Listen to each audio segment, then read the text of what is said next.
Good morning students. मैं Rekha Sharma, associate professor political science, Rajiv Gandhi Rajkiya Mahila महाविद्यालय भिवानी से बीए द्वितीय वर्ष के विद्यार्थियों के लिए यूनिट 3 में से हम कर रहे हैं chapter Marxian view of the nature of state.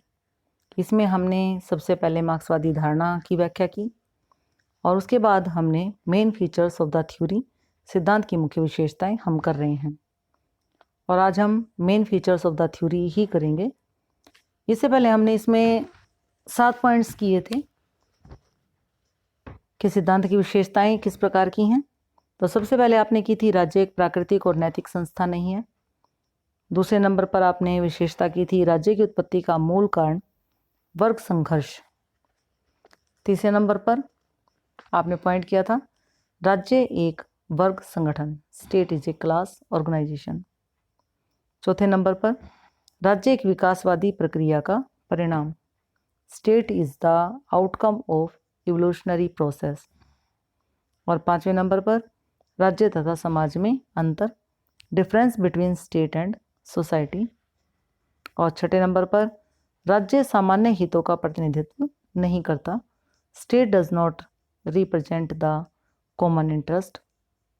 और सातवें नंबर पर हमने किया था राज्य समाज में एकता पैदा नहीं कर सकता, state can not bring unity in society, जिसमें हीगल का जो सिद्धांत था कि राज्य पृथ्वी पर परमात्मा का रूप है, मार्क्सवाद इससे सहमत नहीं था। और लेनिन ने भी यही कहा था कि राज्य वर्ग विरोधों की उपज है तथा उसके असमन्वयों की अभिव्यक्ति है। राज्य उस सीमा तक ही अस्तित्व में आता है जहां वर्ग विरोधी का समाधान न हो सकता हो। तो राज्य स्वयं एक वर्गीय संगठन है, इसलिए यह संस्था समाज में वर्ग विरोधों को समाप्त करके समाज में एकता और समन्वय स्थापित नहीं कर सकती। आज हम इससे आगे करेंगे। हमारा नेक्स्ट पॉइंट है 8वें नंबर पर शक्ति राज्य की महत्वपूर्ण विशेषता, force is an outstanding attribute of the state. Karl Marx का विचार था कि प्रजातंत्रीय राज्यों में उसी वर्ग का प्रभुत्व होता है जिसका उत्पादन के साधनों पर नियंत्रण होता है। अर्थात शक्ति किसके हाथ में होती है? शक्ति उन लोगों के हाथ में होती है जिनके हाथों में उत्पादन के साधन होते हैं, यानी उनका नियंत्रण उनके ऊपर होता है। तो मार्क्स ने कहा कि लोकतंत्रीय राज्यों में भी श्रमिकों के हितों की रक्षा नहीं होती। राज्य शक्ति पर आधारित होता है और शक्ति के द्वारा ही प्रचलित सामाजिक, आर्थिक तथा राजनीतिक ढांचे को स्थिर रखने का प्रयत्न करता है, जिससे आर्थिक पक्ष से शक्तिशाली वर्ग के हितों की रक्षा की जा सके। राज्य मजदूर वर्ग के द्वारा की जाने वाली हड़तालों और प्रगतिशील गतिविधियों को कुचलने के लिए सभी तरह की शक्ति का प्रयोग करता है।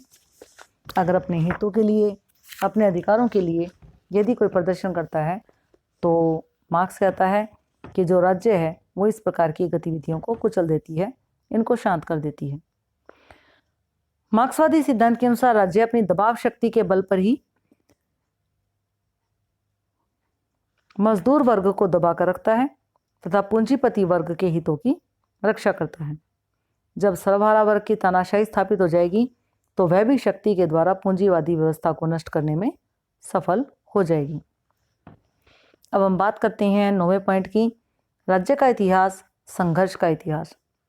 कार्ल मार्क्स के अनुसार आरंभ से लेकर आज तक का जो राज्य है उसका जो इतिहास रहा है उसमें हमें संघर्ष देखने को मिलता है।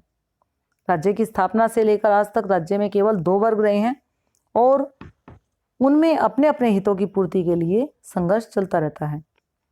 एक वह वर्ग है जिसका उत्पादन के साधनों के साथ साथ राज्य पर भी नियंत्रण रहा है और दूसरा वह वर्ग है जिसके पास उत्पादन के साधन नहीं है। अर्थात जिनके पास उत्पादन के साधन है वो शासक वर्ग है और जिसके पास उत्पादन के साधन नहीं है वो शोषित वर्ग है। शासक वर्ग सदैव ही मालिकों, सामंतों और पूंजीपतियों के रूप में अपना नियंत्रण नहीं छोड़ना चाहता और शासित वर्ग सदैव ही दासों, किसानों, श्रमिकों तथा सर्वहारा वर्ग के रूप में नियंत्रण से मुक्त होने का प्रयत्न करता रहता है। इन दोनों वर्गों के हित अलग अलग होते हैं और इस कारण इनमें सदैव संघर्ष चलता रहता है। मार्क्स का कहना है कि स्थापित समाज का संपूर्ण इतिहास वर्ग संघर्ष का इतिहास है। क्या कहता है मार्क्स? कि स्थापित समाज का संपूर्ण इतिहास वर्ग संघर्ष का इतिहास है। तो इस कारण से मार्क्स का कहना है कि जब तक राज्य का अस्तित्व है, इसमें कभी भी सद्भावना तथा एकता स्थापित नहीं की जा सकती। एकता तथा सद्भावना को स्थापित करने के लिए राज्य रूपी संस्था को समाप्त कर दिया जाना चाहिए। हम बात करते हैं 10वीं विशेषता की, 10th पॉइंट, और वो है कल्याणकारी राज्य पूंजीवादी प्रणाली को बचाने का साधन। Welfare state is also a mean to save capital system. Karl Marx कल्याणकारी राज्य को भी पूंजीपतियों के हितों की रक्षा का साधन मानता है, और इस धारणा के अनुसार आधुनिक कल्याणकारी राज्य ने मजदूरों के हितों की रक्षा के लिए कदम उठाए हैं, परंतु वे काफ़ी नहीं हैं। जब श्रमिक व्यापारिक संघों द्वारा संगठित होकर पूंजीवादी प्रणाली के विरुद्ध संघर्ष आरंभ कर दिया गया, तो पूंजीवादी समर्थकों ने इसको बचाने के लिए कल्याणकारी राज्य की अवधारणा का आविष्कार कर दिया। श्रमिकों को संतुष्ट करने के लिए कुछ सुविधाएं प्रदान कर दी, जिनसे वह वर्ग शांत हो जाए तथा पूंजीवादी प्रणाली का अस्तित्व सुरक्षित रह सके। कल्याणकारी राज्य के सभी कार्य श्रमिक वर्ग को कमजोर करने और पूंजीपति वर्ग को सुरक्षित रखने का साधन है। इस प्रकार मार्क्स ने क्या कहा कि कल्याणकारी जो राज्य है वो पूंजीवादी प्रणाली को बचाने का एक साधन मात्र है। कल्याणकारी राज्य मजदूरों के लिए नहीं है, श्रमिकों के नहीं है। वो राज्य कल्याण नहीं करता, बल्कि वो क्या करता है, वो पूंजीपति प्रणाली को बचाता है। लास्ट पॉइंट है हमारा 11वें नंबर पर, राज्य का पतन होना, withering away of the state. राज्य का मार्क्सवादी सिद्धांत राज्य के भूत, वर्तमान और भविष्य का अध्ययन करता है। भूतकाल तथा वर्तमान राज्यों की व्याख्या के आधार पर मार्क्सवाद भविष्यवाणी करता है कि एक दिन राज्य का अंत हो जाएगा, और राज्य के अंत के साथ ही पूंजीवादी वर्ग भी नष्ट हो जाएगा। तो मार्क्स का कहना है कि जब पूंजीवाद अपनी चरम सीमा पर पहुंच जाएगा, तब सर्वहारा वर्ग संगठित हो जाएगा और सर्वहारा वर्ग राज्य पर अपना आधिपत्य स्थापित कर लेगा। पहले सर्वहारा वर्ग साम्यवादी राज्य की स्थापना करेगा। इस साम्यवादी राज्य में पूंजीवाद को पूर्ण रूप से नष्ट कर दिया जाएगा, और पूंजीवाद को नष्ट करने के पश्चात जो सर्वहारा वर्ग है वो स्वयं भी सत्ता का परित्याग कर देगा, यानी वो सत्ता को छोड़ देगा, और एक वर्ग विहीन समाज की स्थापना की जाएगी। इसमें क्या होगा, राज्य का अंत हो जाएगा। तो ना कोई शासक होगा और ना ही कोई शासित वर्ग होगा, सभी बराबर होंगे, सभी के हित एक जैसे होंगे, सभी के उद्देश्य एक जैसे होंगे। जब हित और उद्देश्य एक जैसे होंगे तो कोई लड़ाई झगड़ा नहीं होगा, कोई विरोध नहीं होगा। और राज्य किस लिए अस्तित्व में आता है? राज्य विरोधों को, झगड़ों को शांत करने के लिए अस्तित्व में आता है। तो जब झगड़े ही नहीं होंगे तो राज्य भी नहीं होगा, अर्थात धीरे धीरे राज्य का लोप होता चला जाएगा। मार्क्सवाद की उपरोक्त विशेषताओं से स्पष्ट है कि राज्य का मार्क्सवादी सिद्धांत एक ऐसे वर्ग विहीन समाज की स्थापना पर बल देता है जिसमें सभी सामूहिक रूप से कार्य करेंगे। उत्पादन के साधनों पर व्यक्तिगत नियंत्रण की अपेक्षा सामूहिक नियंत्रण होगा, और मार्क्सवाद उदारवाद के बदलते स्वरूप से भी परिचित है, और इसमें यह भी कहा गया है कि उदारवाद का कल्याणकारी स्वरूप पूंजीवाद को बचाने का अंतिम प्रयास है। और यह प्रयास इसलिए सफल है क्योंकि यूरोप के देश साम्राज्यवाद के कारण एशिया तथा अफ्रीका के देशों का जो शोषण कर रहे हैं, तो उसका एक हिस्सा अपने यहाँ के सर्वहारा वर्ग को भी प्रदान कर रहे हैं। परंतु फिर भी जिस दिन साम्राज्यवाद का अंत हो जाएगा, उस दिन यह हिंसा भी बंद हो जाएगा और पूंजीवाद के विनाश पर साम्यवादी शासन की स्थापना होगी, और अंत में समाजवाद के अंतर्गत वर्ग विहीन समाज की स्थापना करके राज्य का अंत कर दिया जाएगा। तो इस प्रकार से कंक्लूजन रूप में, निष्कर्ष रूप में हम कह सकते हैं कि मार्क्सवादी सिद्धांत एक ऐसे वर्ग विहीन समाज की स्थापना करने पर बल देता है जिसमें सभी सामूहिक रूप से कार्य करेंगे। उत्पादन के साधनों पर व्यक्तिगत नियंत्रण की अपेक्षा सामूहिक नियंत्रण होगा, और मार्क्सवाद उदारवाद के बलदते स्वरूप से भी प्रचलित है, और इसलिए वो ये भी कहता है कि उदारवाद का कल्याणकारी स्वरूप पूंजीवाद को बचाने का अंतिम प्रयास है।